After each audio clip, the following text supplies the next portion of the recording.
You may have heard it said in landscape photography that there is bad light, but that's actually not true. There's actually no such thing as bad light in landscape photography. However, there are certain ways that you have to photograph certain types of light. Within that time, outside of sunrise and sunset, you have about a 12-hour window of quote unquote bad light. Let me talk to you about it this way. Think about it like you had a great morning, but then you also have a great evening. What are you going to do with the rest of your day? Are you going to just sit there and wonder why you can't do anything outside of that sunrise and sunset or morning and evening time?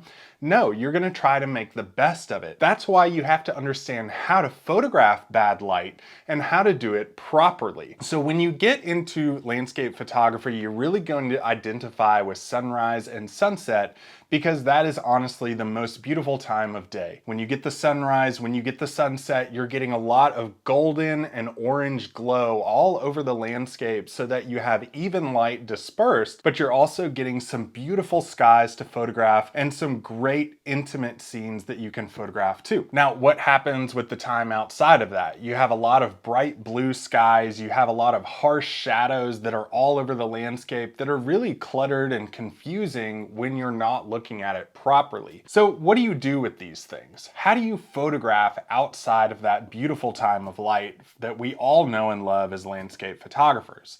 Well, there's certain things that you can do is number one, you can look for shady areas and photograph really small scenes, like up close scenes of flowers or cactus or any plants in the landscape that make up the grand landscape. This is going to give you a deeper appreciation for those places and a deeper appreciation for different kinds of lenses. We so much rely on our wide angle lenses to photograph everything that we see in the landscape.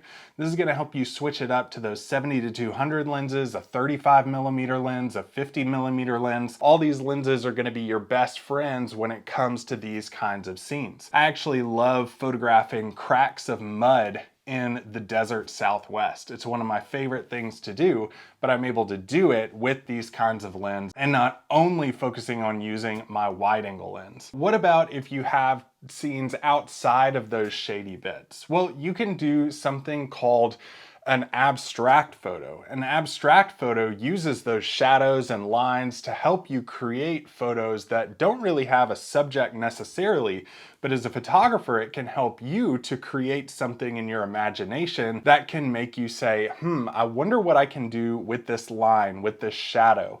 Remember, landscape photography is not all about subjects that you see in the landscape. It's all about shapes and how you pair them together in a composition cohesively and strategically that guides your viewer from one step of the photo to the next in order in a strategic pattern. Now, that's your job as a photographer. That may be seeming like a big job for you to accomplish, and composition has given you fits in the past, and maybe it's given you a little bit of anxiety and confusion when you are photographing those things in the field.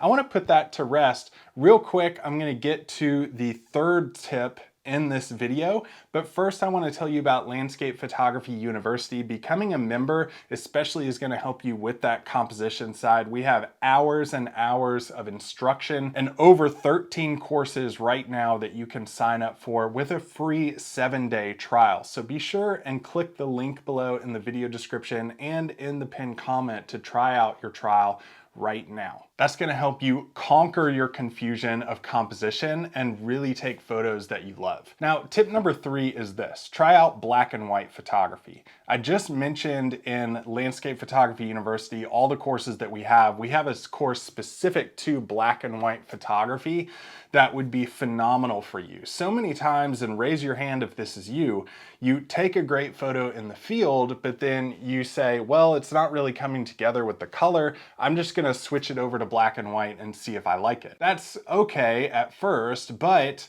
a lot of times that's not going to work out. You have to be able to visualize what a black and white photo is going to look like in the field, knowing what to look for and knowing what color tones are going to transition to into a black and white tone when you get into the post-processing software. This is huge and instrumental for your black and white photography and how you can take a really boring, bad light photo and transition it into an amazing work of art with black and white photography. If you guys want more videos to help you out with your landscape photography, click or tap this video showing up on your screen right now.